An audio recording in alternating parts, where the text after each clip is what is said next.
When we talk about environmental issues or even business issues, we're always talking about people. And if you are empowered, you're able to change things. Every time you acknowledge your audience, the part they're doing, they will feel grateful for you to help them with that.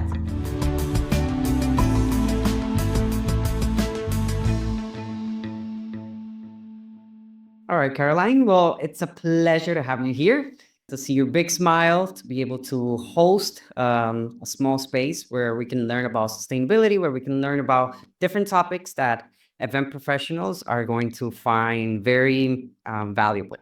So today we're with Caroline Levy. She is the CEO and founder of Amazonia Venture Studio. She's an expert in sustainability, and I had the opportunity to meet her yesterday, and it was amazing. It was truly a very authentic connection. So thank you so much for being here, Caroline. Thank you so much for inviting me over. It's a pleasure for me to share experience and to know super interesting people. So for me, it's a blast to create a collective and desirable world together. Yeah, same here. So, Caroline, I have a question. So, for those that haven't had the opportunity to know you or to get to know you in the past, who are you, and what are you doing to make the world a little bit better? So I'm a super curious Brazilian, uh, and like my heritage comes from a mixed family. Half of my family came from Italy. They were Jews from Italy coming over to Brazil, and the other part came from Japan. So I'm 100% Brazilian, but with very different cultures. Like I really think Brazil, it's a really melting pot. It's not a salad bowl. People mix together and think the world in a different perspective. So being born in Brazil, and as a woman, raised as a woman, I understood that I always had self doubts about myself. But I was super curious to understand things, especially the nature, how things work. I'm an engineer. I study engineering because I really wanted to understand more and to solve problems. And I did pretty well during engineering school. But one thing that engineering school it's super bad. It's about understanding human beings. So when I started to work for large corporations and consulting firms, I, I always felt challenged by understanding who were what was unique about every person and how they see the world. And for me, it's fascinating to see the diversity we have in the world and how many different perspectives we have on the same subject. And this collective view really help us to have a broader sense of ourselves, of the world, and to be more creative. So for me, designing future was something that I always pursued, working for consulting firms or as an executive for large corporations, especially in an agro-food chains. And in the end, there's always someone that it's making decisions. We as consumers are making decisions, executives are making decisions. So in the end, when we talk about environmental issues or even business issues, we're always talking about people and understanding behavior and decision making and the whole impact in a broader way. In engineering, we're always taught to like do a very specific scope, but the world is so big, and if we understand these externalities, then we're trying to tackle climate change and like the loss of biodiversity and many other things that if we are too much focused, we're not able to see, and we are not able to understand, and we're not able to create the business of the future. So like I come from the private sector and from engineering major, but I see myself more as a humanist, and I'm also a super geek savvy. I love technology. So like also love nature. I think nature knows best, but I, it's game changer. Like I was born in 84. So in 1984, we had no mobile phones, we had no personal computers. I saw these things coming, and for me, the way we were able to connect in a larger scale was fascinating because it made the word closer. Of course, like I understand there are other social challenges in major technologies, but I always try to exercise optimism. How can we be grounded but optimistic in a way we're still able to provoke the world with like ideas, with solutions? Like when we stopped making like we stop engaging with the world, we are part of the problem.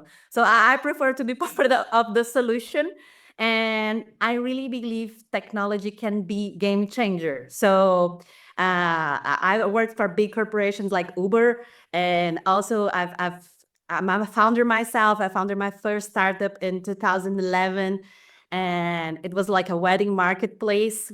So it Wow. related to like human connection, but there was nothing related to agro food chains.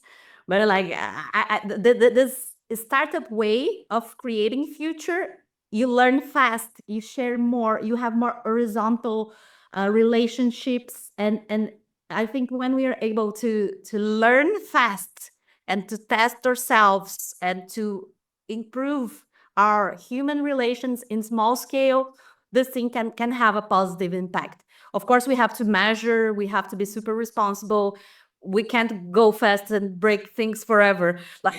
Like we have to assume our responsibility of creating this future. But I see myself as someone that uses technologies, not loves technology, but like we have to empower ourselves as human beings so we can use technology to have a better future.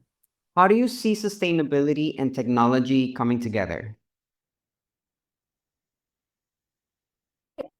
Like like people are super scared about AI and about the impact. I really think that the fear space, it's something that it's not a smart place for us to put ourselves. So every time I found myself in fear, I think like, is there any other mind model that can help me deliver more impactful goal? Like, and usually the creative side, it comes from having a clear understanding about problems.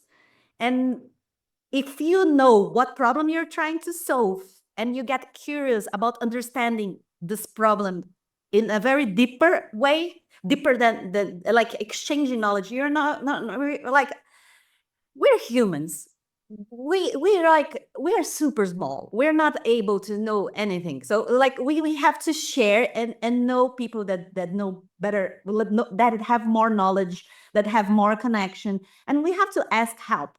So I love to ask people for help because I've learned so much, and people feel so grateful for be helping someone, and I really see the benefits from this relation. Like, what problem are we trying to solve? What is a possible vision for future? Is this future desirable? So like when we understand one problem can have like infinite possibilities of solutions, we understand that like we have a lot of things to work. Like no machine is going to be able to ask questions, and they're going to create based on something. So I really see technology as a tool. Like we have knives on our kitchen, right? We will Mhm. have tools like a knife, but like no one it's murdering people. Like if there's someone, it's like super small. Like it's not because you can murder someone with a knife that we're going to prohibit knives at everywhere. So So I Caroline, see I have a technology is question. just a Well, tool. right there, like how are you using that technology, to put it in a more like applicable way? How are you using that technology to create that sustainable world that you envision? So what I see is that climate change is the most challenging problem that we have in the world, nature and climate change. And of course, humans are the problem and also the solution. So what I see are there's in the business sense, there are problems that already have an owner and a budget for this problem to be solved.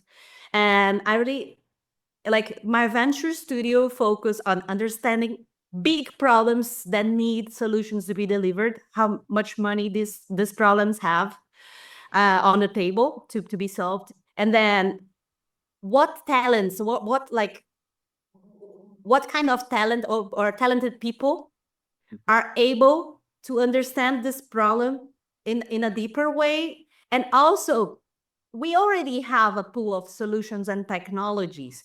If you go for like in any university, there are like too many super sophisticated brains, patents, and everything else. When you combine a huge problem that needs to be addressed, that has already money there, with talented people and with technology enablers, you create amazing solutions, amazing startups. So the problem that I face today, and that we have to have creative business people and like creative people to design solutions, because the problem is it's there but has no owner. It's a collective problem. No, like too many, like few people really want problems to be solved, because it's a systemic problem. It's everyone's problem, but if it's everyone's problem, it's no one's problem. And sometimes people want that problem to be solved, but they don't have a budget for that. So then it's a chain of problems. But as we have a chain of problems, we have to have a chain of creative solutions. And understanding that, it's that what makes me want to wake up in the morning and want to meet people, understand more about technologies, and understand more about the way people address this challenge about climate change, nature, and business, everything embedded together. What do you think event professionals, like what's our role within that process? Like how can we as event professionals, with the money that we have, with the technology that we have and the talent that we have, tackle those problems? Events manager have a lot of power. I think the human side about an event, all the details, like understanding your target, your audience, who's there, how much power do they have, what are their blind spots, what are their wishes, what are the thing. Like if you look to your audience in a very special way, really wanting to understand them as a whole, not just a profession, as a human being, and also as a professional, you will be able to deliver more, not only in terms of content, but in a more complete and integrated way. So I really believe that every human being has to have their own theory of change. So we carry our personal values, the things that we learn from our parents and from our lives, from bad experience, from good experience. We're full of ourselves. So when we understand the things that we wish could be different and better for the world, we have our own theory of change. We're able to put that in wherever we work, wherever everywhere, with everyone we interact. So I really believe that everyone is an artist and has this signature. Some people don't feel empowered enough to sign their artwork. But if you practice the event you're coordinating, your relation with your family, your siblings as an artwork, and you feel like, oh, I feel proud of signing all this artwork that I'm putting to the world. Then you see yourself more empowered. And if you are empowered, you're able to change things. So when you're choosing your suppliers, where you're choosing a venue, when you're choosing like everyone that's going to create this experience. When you have a clear vision of this theory of change, what you want to change in this part of the system, it's not only about an event. It's about the pre-event, the event itself, and also the legacy it comes after that. We're not able to change things like clicking a button, but we're able to sparkle something. And like a seed can germinate like a tree and a forest and like create water. So in the end, if we're choosing strategically what seeds we're trying to put, and we're choosing a fertile soil, if we're choosing powerful connections, if we are caring and watering and taking care, it's going to grow. Sometimes it takes a while. So I really think that technology has done something that made people more anxious. I'm super anxious. We want things to be fast. But like the only thing they have certain is death. Like I don't want to die. I don't want death to come fast. So how can we live? How can we live fully? How can we experience more during life? And when we throw this energy of life in the things that we are creating, we are making meaningful connections. It's not just a business. It's more than that. And then yeah, for me, it was curious because like, oh, you smile. That's something good. Like it's free, right? It's free. And why don't people smile more? Because they don't feel that. I don't like when people fake things. But I really believe that we have to be super true to ourselves.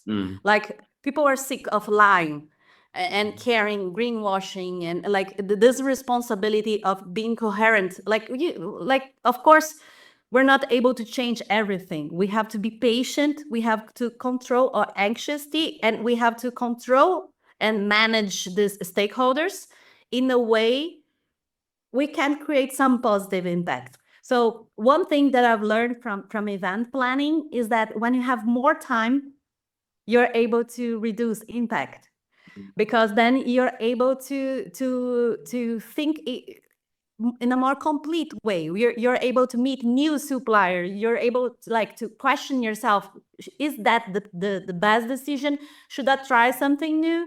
And when you try something new, you learn, but you have to have some space for that. So I think when we are like dealing with clients, we have to have our personal agenda of changing things and be able to be more conscious about time. We create time. And when we create and see time as something abundant, we can have more quality of life.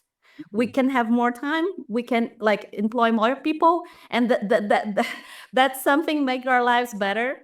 And we make a positive impact and make better decisions. That's completely true. So I want to round up what you're saying. So basically, the fact that we become aware of, our humanity and our existence and our unified, purpose allows us to understand that we're here for the long run, right? We're not just here, for this event or this generation. We're here to create long-lasting impact and long-lasting decisions, take long-lasting decisions.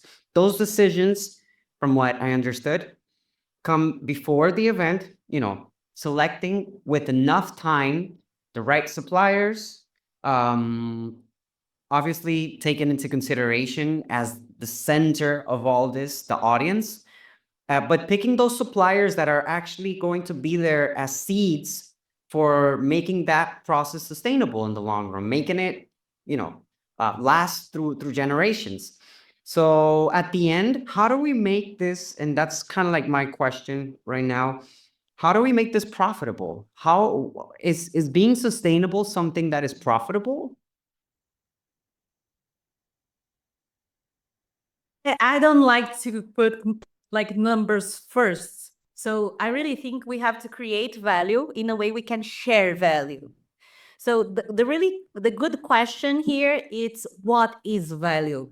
And sometimes for some people it's strategic to negotiate in a way value is just the number itself. But in the end, like if you're spending money, it's not about the money itself. It's about the value. So if you understand what value you're trying to create, Mm. then you can create even more value. And if you create more value, you're valuable, and then you're able to share this value with the world. So, money wise, I see that sometimes we try to copy things from the luxury market. And one logic from the luxury market is that if it's something that's very exclusive, it's special. And of course, if it's exclusive, it's special, it's more expensive. But sustainability, it's not about scarcity. It's about being full.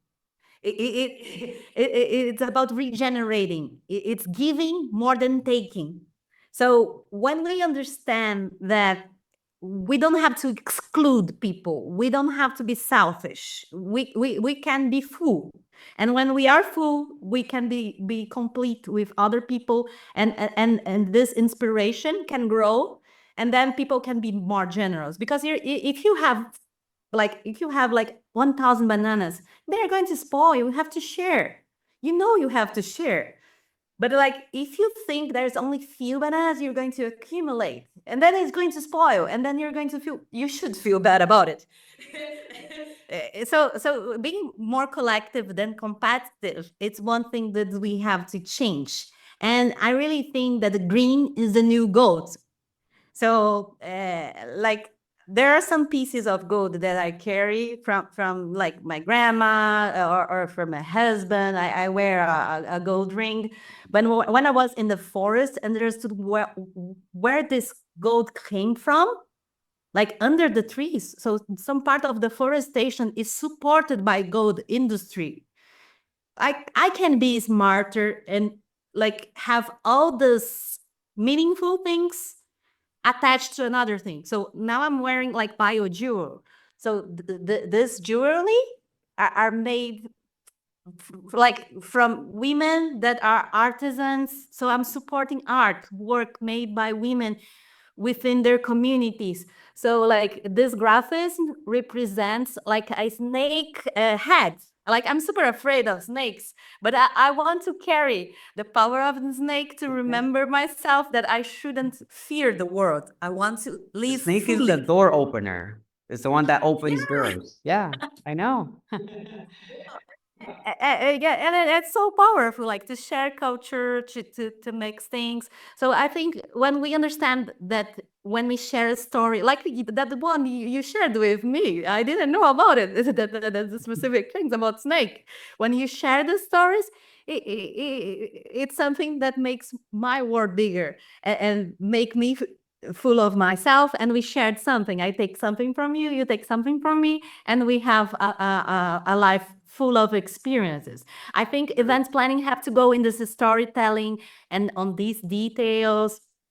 And if you want to go to more practical, I can share some do's and don'ts from things that I've That'd be seen. great. That'd be great. I'm sure people would enjoy that.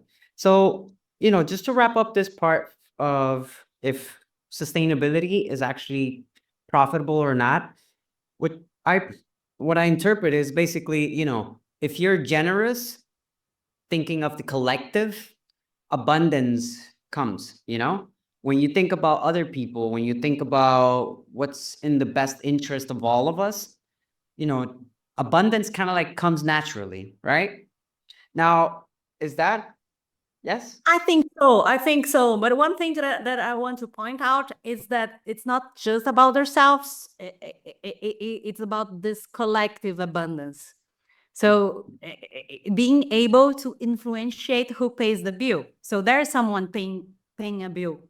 Mhm. So if we understand what's value for this person, sometimes like this budget line is already taken. But like if you create and inspire a new way to create value for them, in a way they see value, Mhm. next year probably you're going to do like a larger event or very few events to complement that, we will be able to create a more meaningful experience and more other business, and make this client loyal to you. Making And it sustainable. yeah, in the long run, like That's true. creating a long-lasting relationship, and it can be super profitable.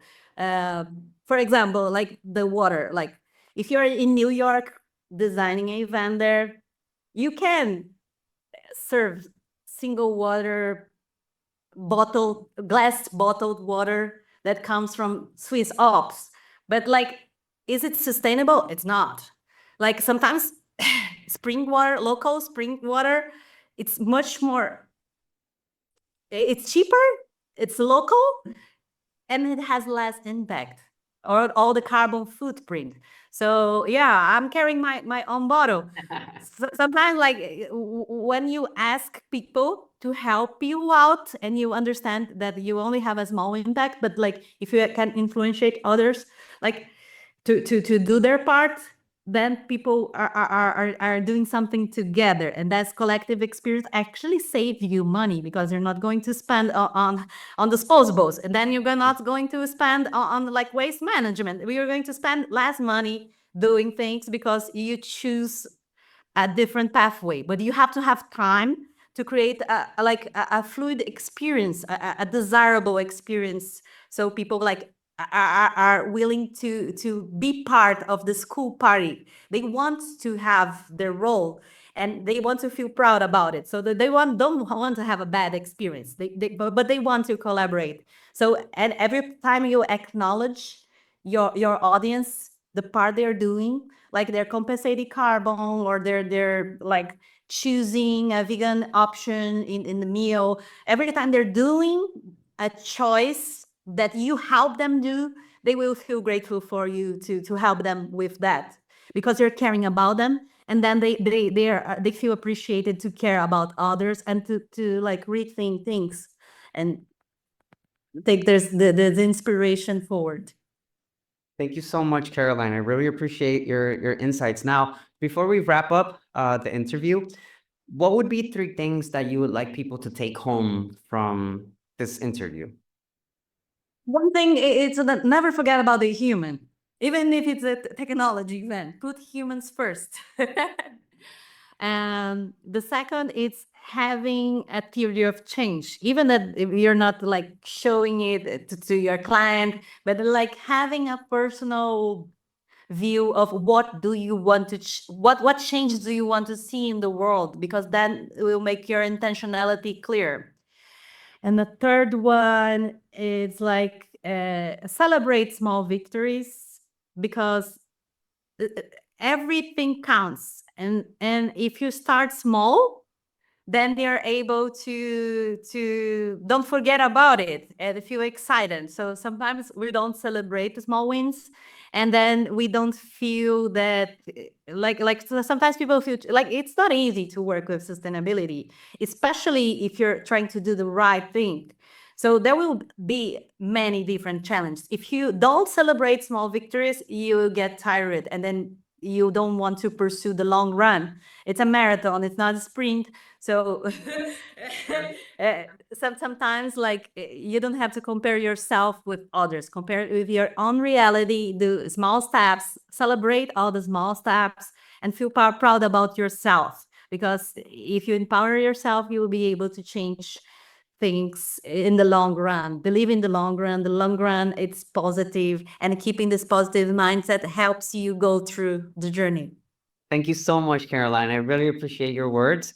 I feel very connected, very in line with your beliefs, with all these, small snippets of connection. I'll I'll tag you with some very interesting insights that you gave me that past invitees of the interview of the deep dive have given us, that are so much in line with what you're saying. So I believe that we're all connected in this as well. And I really thank you for your time. It was a pleasure to be here with you, and let the door is now open, so we can share more during the long run. Thank you so much. Thanks. I really appreciate it.